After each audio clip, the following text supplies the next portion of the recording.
Hello there, Internet. I am your host, Jamie. Welcome back to the next play. Fire Emblem, Path of Radiance. We left off. We basically ended up going like through some of the last part of the Danish. And basically against Duke Renning. A very mysterious... Duke Bertram. Yeah, I've already didn't make that slip up. This guy's heavily implied to be Duke Renning. AKA Elincia's uncle. Not sure if that's even a spoiler because it's stuff that's only implied.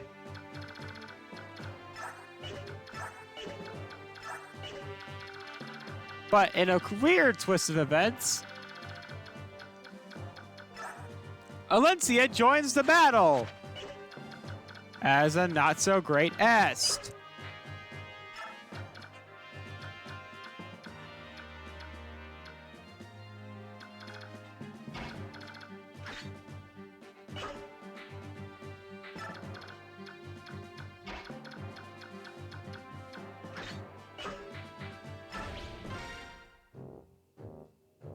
General Bertram. The Crimean army has risen to the bay. Orders, sir? The orders? General, shall I make answer? Turn the ground soft with blood. Make a graveyard of this place. Bury them all. Yes, sir. Soren, do you have any info on General? Our intelligence reports the commander of this army is Bertram, one of the Dane's 4 riders.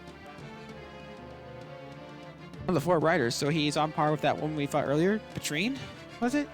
That's not necessarily so. 4 riders are given to 4 people of highest ability among the king's advisors. So the members can change. Is that it? So are the current 4 riders.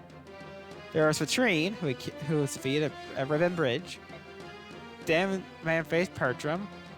And ex-commander Bryce, who served the previous king. And finally, the enigmatic general known as Black Knight. There are 4. So, the same one that killed Grail? Of that, there appears to be little doubt. Tell Soren, do you have any info on just General Bertram? Now... I know not where he hails from. He appeared after the fall of crime he had seen to garner Ashtar's favor. So he's a man of no means ability. Like the Black Knight, he always wears armor and never shows his face unhelmed. Some say he's not even in his armor, but it's inhabited by an ancient specter or a demonic creature. It's just all a superstition and rumor, hesitant from the fear of that man. It's not important. Once across swords, we'll know the truth. We discover ourselves that it's found out braggart or truly a monster. As long as our 4 blades wait him, I care not. As long as our blades can wound him, I care not either way. Let's go!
Well, he's sending a tray. You're Jeff Vader. You know who I am? You know who I am? Another game of who the F are you? I'll kill you with a tray. Did anyone not know that? Some comedian named Eddie Lizard, I think they're non-binary. I think.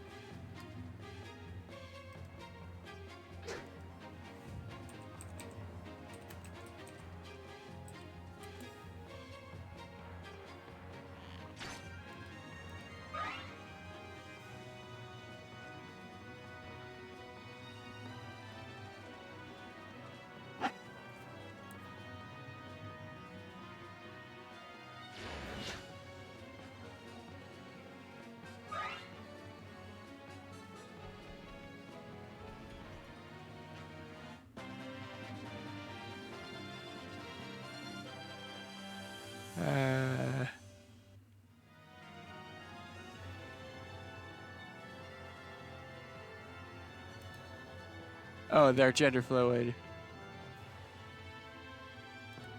It's like some old video where there was, and it became a meme. Of an old like video on like one of. So when I was a kid, I always wanted to be a stop motion YouTuber, like a Lego stop motion YouTuber. Those were like my favorite videos on YouTube. I mean, I still played video games and all, but I didn't. But me, I just wanted to make funny, stop motion YouTube videos.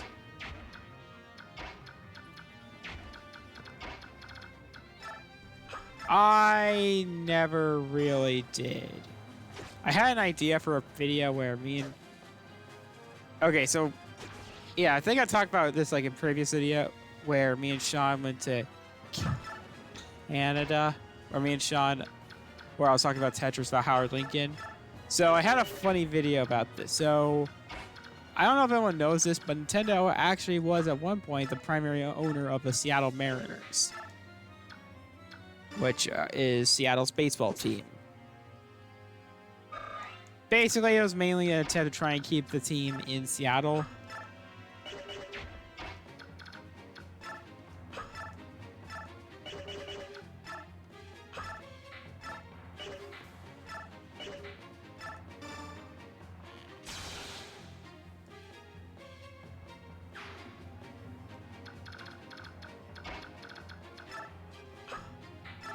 And was... Yeah, that was basically it. Mainly just attempt to keep the team in Seattle. Nintendo ended up selling the majority of their stake in the team to, of all people, Howard Lincoln, who was, at one point, Nintendo America's CEO. This was actually a basis for a JMod episode that never came into production. The plot was this. Me and Sean gets angry at the Oklahoma State Thunder doing well again. I really don't know if they have, and I don't pay attention to sports. And Sean realizes that I'm from Oklahoma, and I'm like, hey, you're an Okie, aren't you? Yeah. You're not a fan of the Thunder, are you? And I'm like, no. So if you don't get this, so...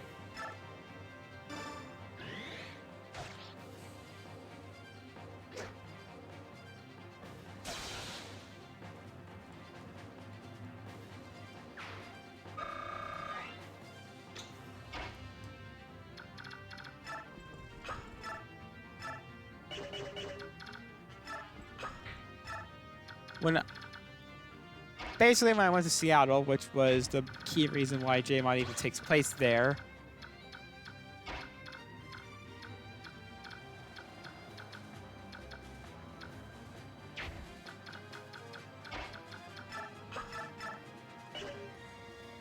my family called for a taxi, and the guy who picked us up, when he asked for your from, when we said Oklahoma, he's like, he said, partially as a joke, if you told me beforehand, I wouldn't have picked you up.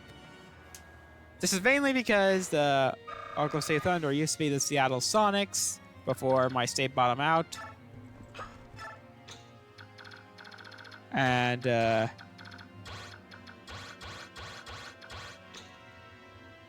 well, basically it caused a lot of issues in Seattle, and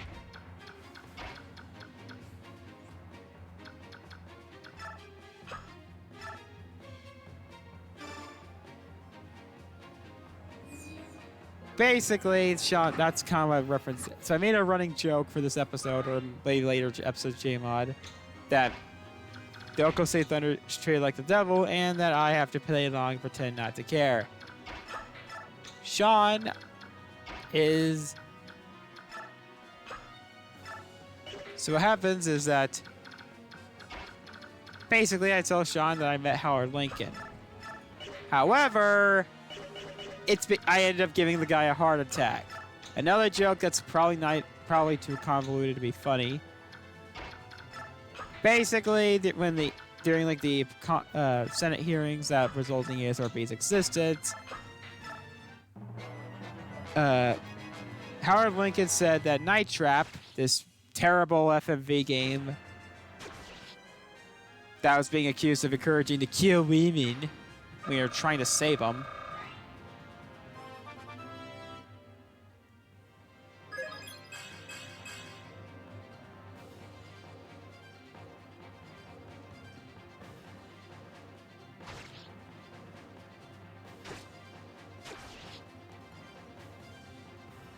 me and Sean,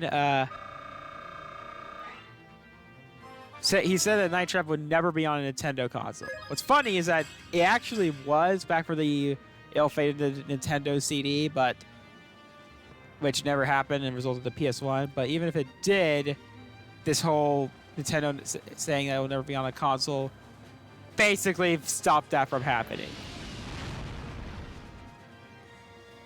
Well, 25 years later, it happened on Switch. Basically, and that's what Kickstarter play. I don't know if Howard Lincoln himself, who's still alive, I don't know if he ever actually said this himself. Commented on it coming to Switch, but me and Sean said...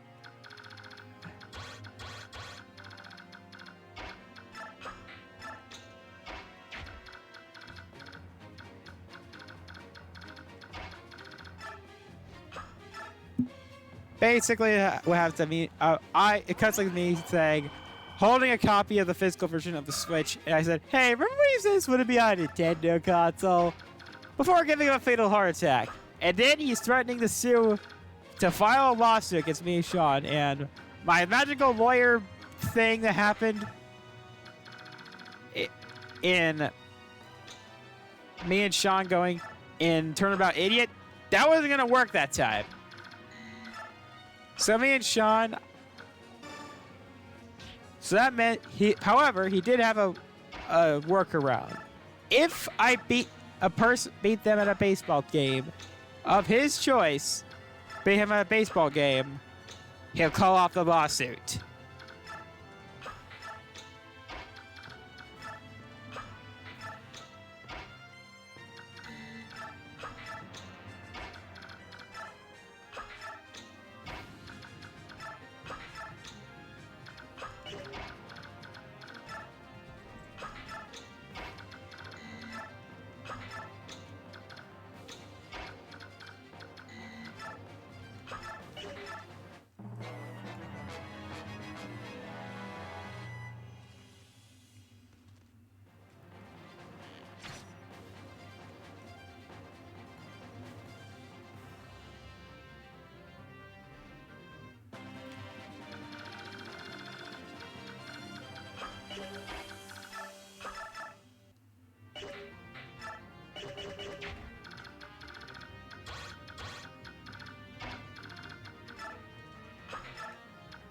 And that's...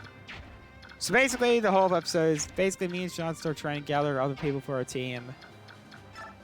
Travis was to join us early on, but he's only familiar with cricket. And of course, Megan We need a powerful lesbian somehow. But we only like off like by one person, so we decide. But then Thomas tells us of a legendary baseball player from Australia who was so good at the sport, who was able to win a game on for being the cleanup hitter, but ended up quitting the sport after his big victory.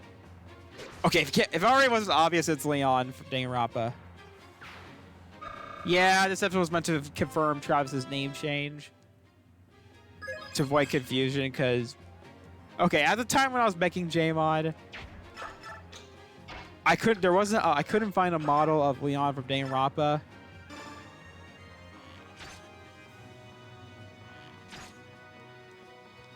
And when I did find one, of course, Leon ended up being an Australian guy.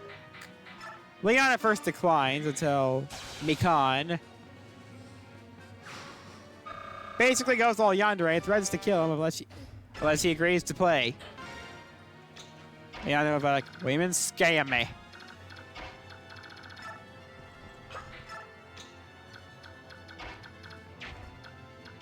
And then that's basically...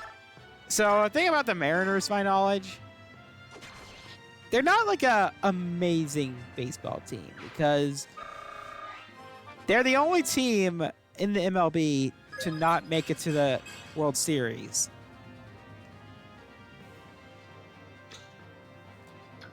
I'm sure I pissed off all the Mariners fans out there, but it's kind of a fact and kind of depressing one of that.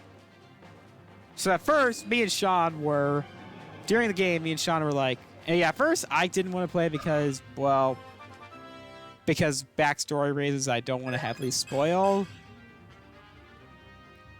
I'm like, and I reluctantly agreed. I'm like, okay, fine, I'll go.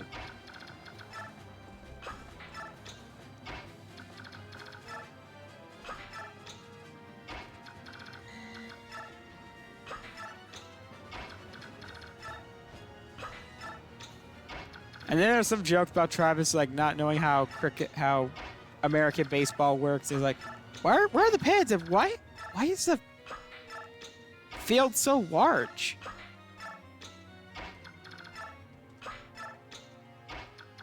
Basically, so at first we're okay since we knew the Mariners weren't like great.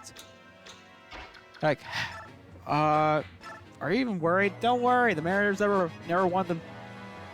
The Mariners never made it to the World Series. We'll be fine. Why is there a Fist of the North Star reject? And then it's a Nekomaru, who acts as the episode's most the antagonist.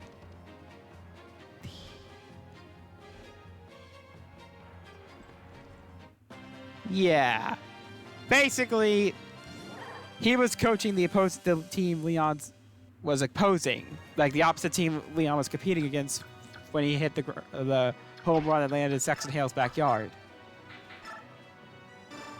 However, and he was basically breaking his perfect record when it came to baseball. Breaking Rick Kamara's record when it came to baseball. And Leon was like, you're the guy that broke my perfect record. I don't give a shit.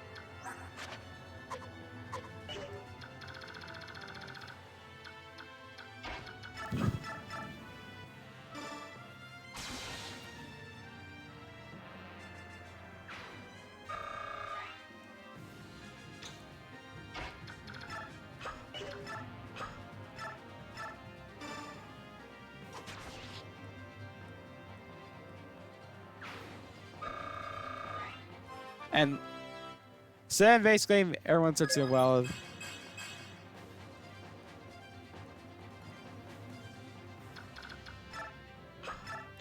Yeah. I kind of want to kind of try to do this because, all right, I'm probably going to spoil this right now because I've been planning to reboot Jmod for a while now. So I'm sure you guys all know I retired for a variety of reasons. Gmod just wasn't fun to use.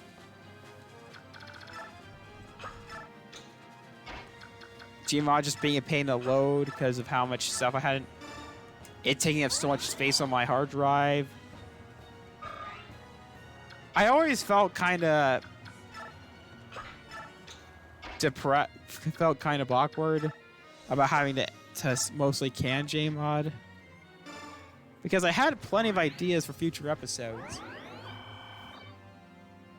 That just never came to fruition.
And the story.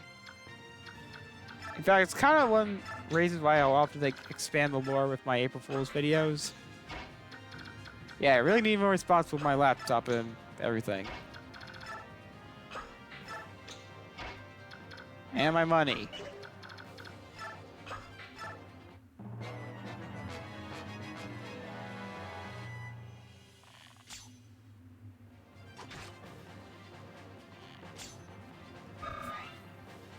Yeah, and the original idea I had was that me and Sean were going to...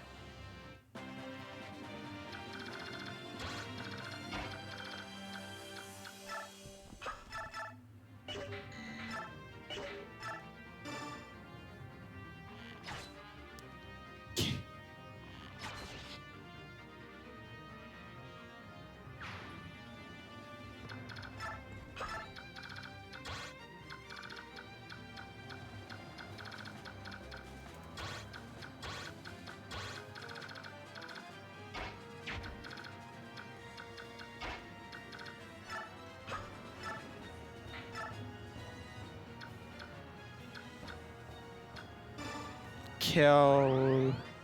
But in the end, basically we win this game, and basically I'm like, yeah, maybe you can have, yeah, go Thunder, and everyone gets mad at me like, and Travis like, remember, is the Australian is like, should I be mad or something? I'm like, oh yeah, being a Thunder fan is like a death sentence, and then it cuts to my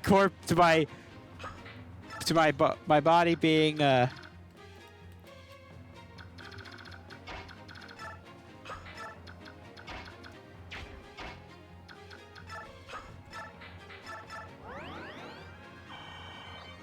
beaten up in a dumpster. Yeah, so I might just, since I'm probably not sure I'll do it, because if you don't remember my Penny Blood Armed Fantasia free promo video I made a couple years ago, I made last year. I originally had a video where basically I hinted how I said, oh, for the 5 people that actually watch my content, don't get your hopes up. J-Mod's still dead. For now, anyway.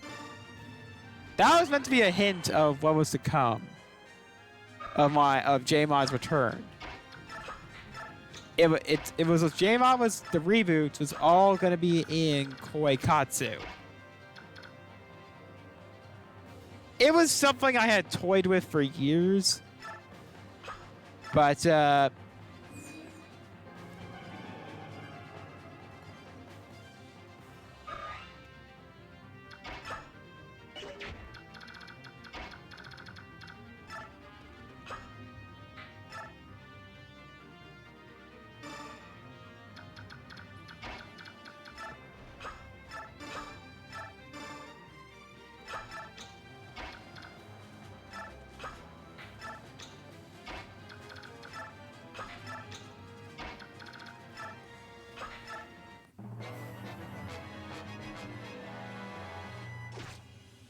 But I never really wanted to act upon it because I didn't want to have to tell my family that I use a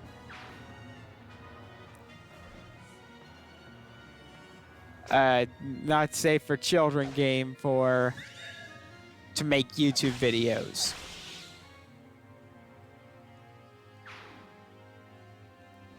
Basically, and now this didn't mean that Jmod was gonna be abandoned entirely. No, some characters were gonna come back in Gmod form. Just yeah,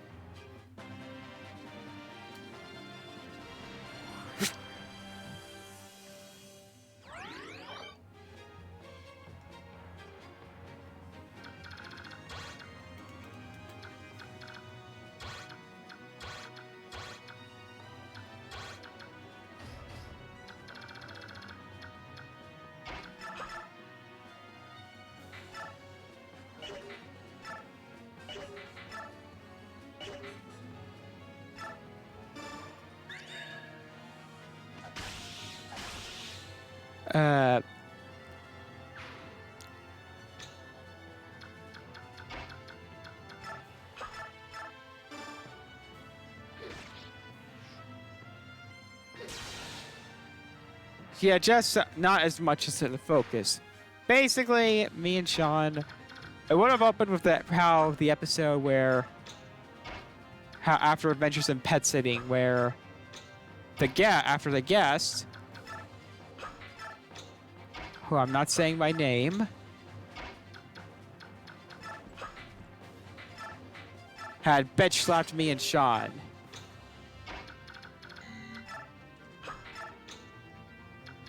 Into a coma. Nicolas Cage would have greeted me and Sean in the hospital after we woke up. Found out that Gmodville had changed in the past year. Or in this case, 2 years. Yeah, I was working on it in 2022, but various things had prevented me from finishing it.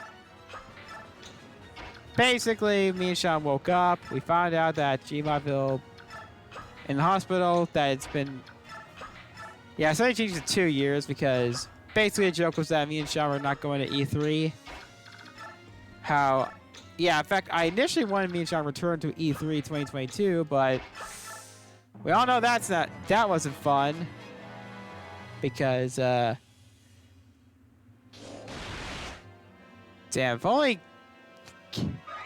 Because Keighley loves ruining everything. Yeah, I've already made my decision that I will not be watching the Summer Game Fest thing.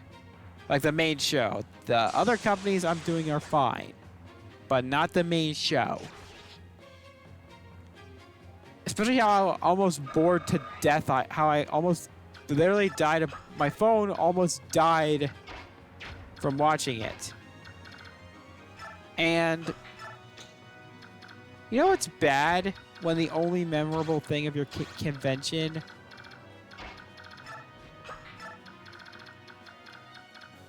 was Goat Simulator 3 instead of like 50 billion space games. And Last of Us 2, Last of Us 1, the most pointless remake of all time. I mean,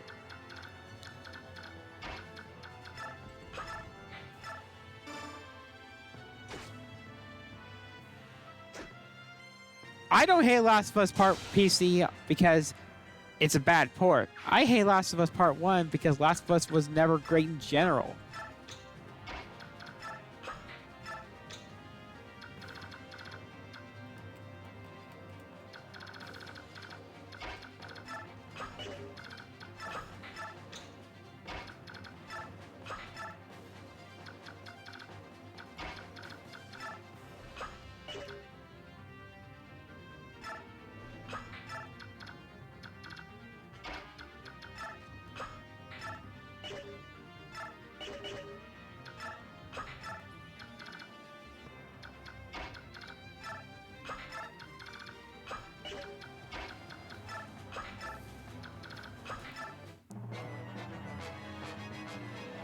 But yeah, the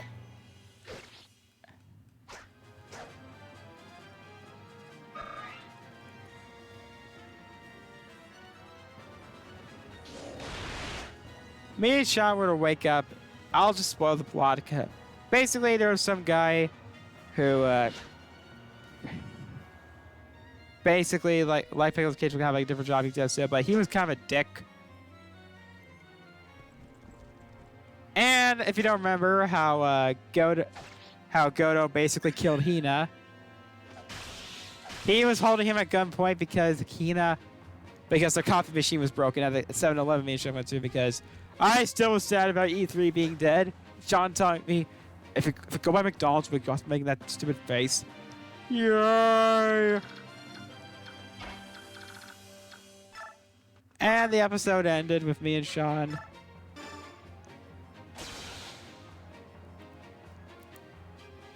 basically upon arriving at the 7-Eleven. I can't remember this guy's name, but the cashier there.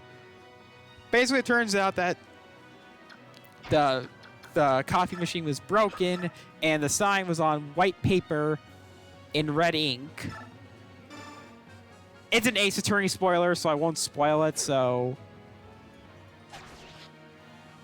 me and Sean find out about this.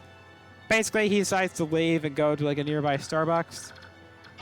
And that's when me and Sean go, of course, run into Oscar. Yes, the same Oscar, of course, here, Path of Radiance, but a modern times equivalent version. And basically, he's so Canadian. He's just being the Canadian. He says he asks where the nearest Tim Hortons is, and me and Sean have trouble speaking Canadian.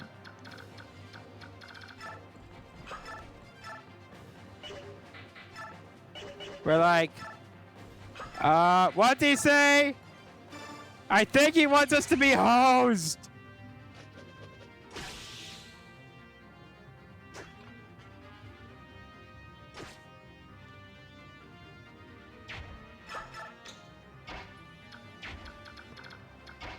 And the video. So then he tells us, oh, Tim Hortons. Oh, it's a chain of donut shops. And he tells us that his name was Oscar and that he was going to a place called, he was trying to go to a Geek Squad because he got applied, because he recently became the manager of it. Or a supervisor at a game. Yeah, supervisor at, Oscar was a supervisor, said he was a supervisor at a Geek Squad. And Sean's like, okay. That's interesting. Tell him I said hi.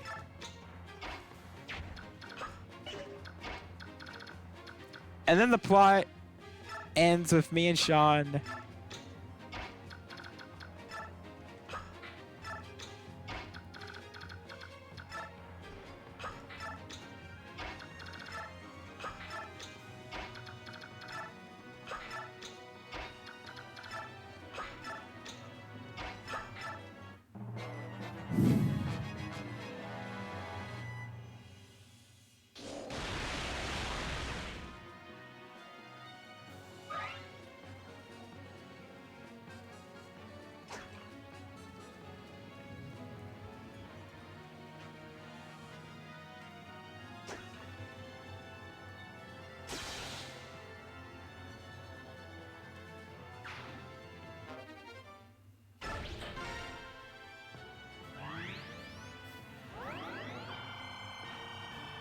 So me and Sean go to the Geek Squad that Sean worked at, and basically it's revealed that it's the only Geek Squad in Gmodville. So me and Sean were left with no option but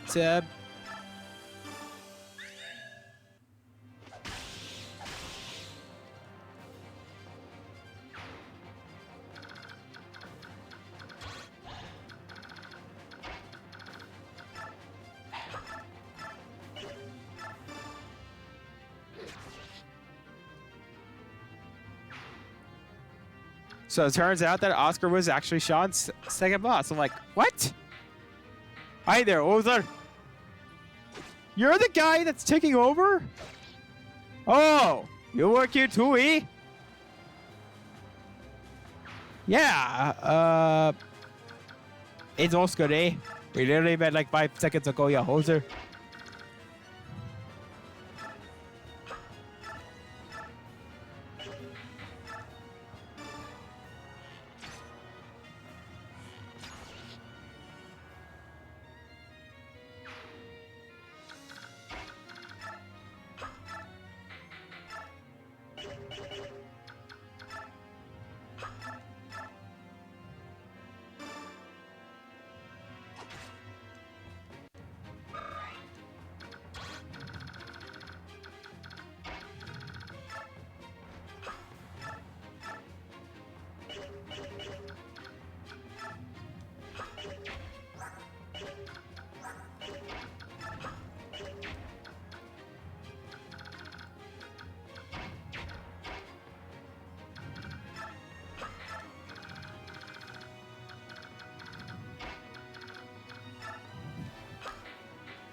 Uh,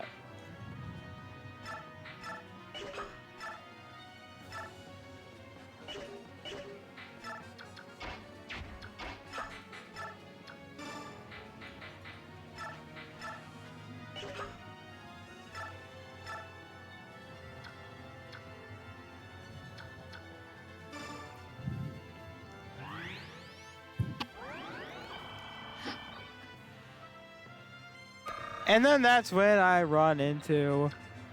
bump into Jaga. Okay, so I don't think I've ever talked about Jaga. So I've been playing Quikkatsu for years. And to kind of like satisfy my love for cave girls, I don't know if I should be admitting this, I made a character named Jaga. An only attractive cave girl person. Now, obviously, because of YouTube, I have toned a lot of her assets down, if you know what I'm saying. And rewrote her backstory of a cave girl of sorts. She's, alright. Perish. So, you're Bertram, aren't you? Sorry, but I can't perish right now. Kill. What? Kill me! Kill me! What's going on? Are you mad? Ah!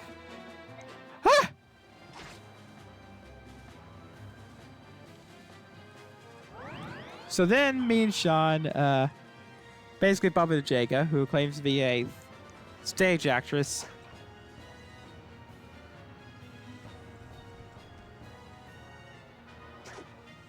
And I end up simping for her.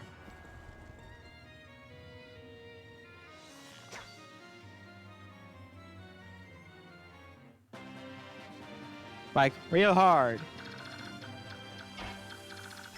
And it turns out that Jaga ends up being me and Sean's new neighbor.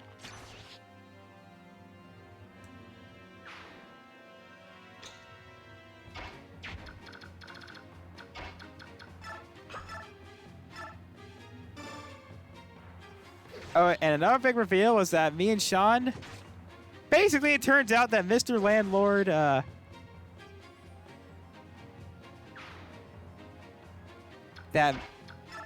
No, this wasn't like meant to be a Saturday Night Live reference.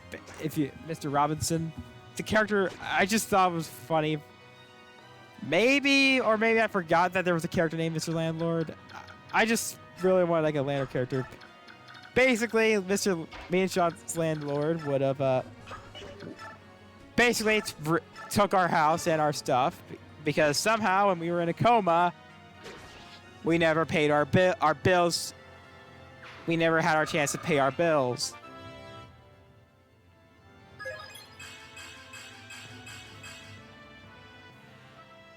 And the inside of the house have been changed.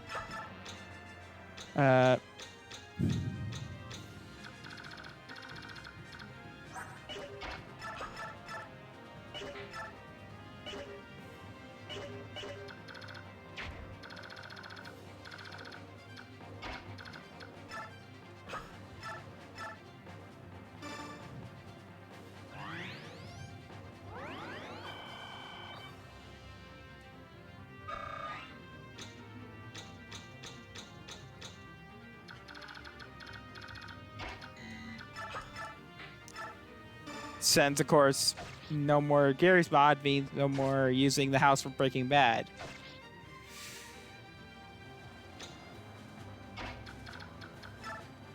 Basically, Mr. Landlord finds out that me and Sean are alive. Like, you two, you're about to pay our rent again, aren't you? Wait, what? Mr. Landlord? You are 2 years behind on your debt. But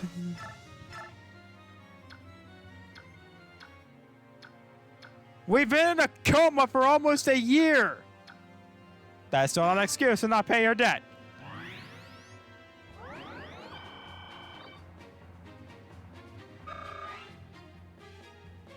Okay. So then Mr. Landlord, I guess, okay, here. I'll probably call the bank to talk about a loan. I'll say once I have your cash. And then I started hanging out with Jaga, and well,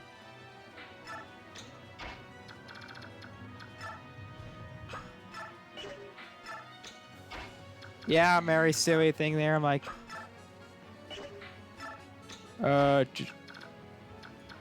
of course, basically, there's some more fan servicey stuff. Basically, so you know how there's like some buildings that have like a see-through mirror, like a mirror type window. Basically, Jaga has one of those for her house, but when they built it, the mirror was like glass. So basically, it was on her bathroom. So that means, you know, anime fan service. Everyone's like, and that's how Mr. Landlord agrees to take our deal. I guess I'll let you take the house back for free if you'll let me do this at least once a week. Make it once a month, and it's a deal. And that's how me and Sean come back to Gmodville.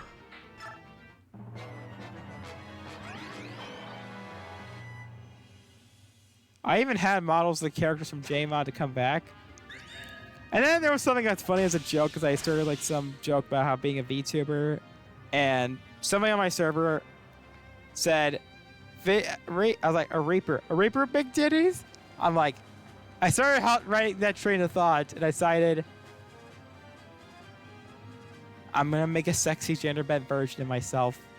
And thus J Woman was born. J Woman Censored, which is kind of like a running joke on my server for a while. Because of the Incredibles reference. Woman! Release! We got a rune sword.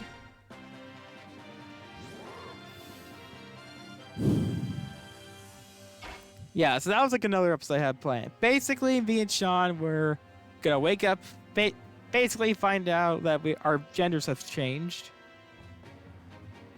We weren't trans or anything. It's just that we were both genetically women. Yeah, like, so in other words, that happened. And I'm like, oh my god, I'm hot! I should start an OnlyFans! Of course, that's the first thing you do. You're a woman. Basically, we find out that everyone in Gmodville's gender's flipped. Except for the Pickless Cage. It's actually, okay, technically they did, but it's the roles that were changed. So, Pickless Cage's wife, who calls herself female Pickless Cage, who calls herself female Pickless Cage, is the hardworking person, and Pickless Cage himself is the buy me more jewelry. So, and oh yeah, my gender self was named Jackie, and Sean's gender self is Shannon. Travis was named Tammy.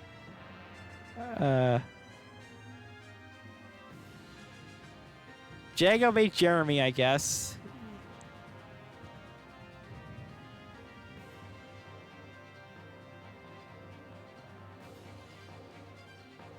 Basically, we find out that some scientists made a device that would allow people to change their gender biologically with a type of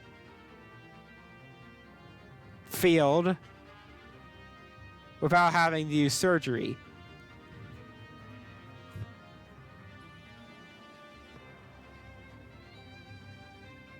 Also, it has no effect on non-binary people, though, so, roll with it!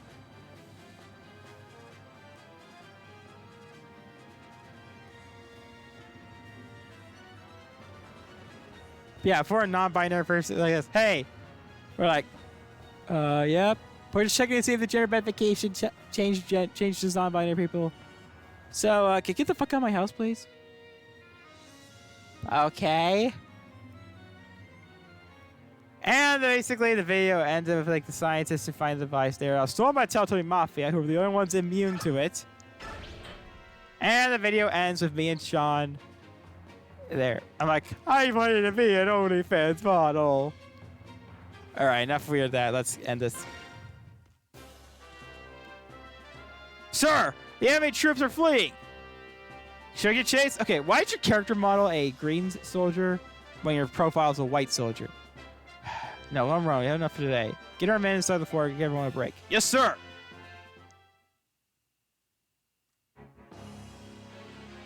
Meanwhile,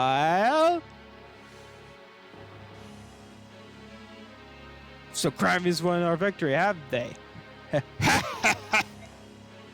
Well, it seems like it's in the rest of our troops to net us reinforcements. Have General Hafid in charge of them so that exchange blows for them. Yet, we wish to leave the capital protected by the Imperial Guard. Forget yourself, die.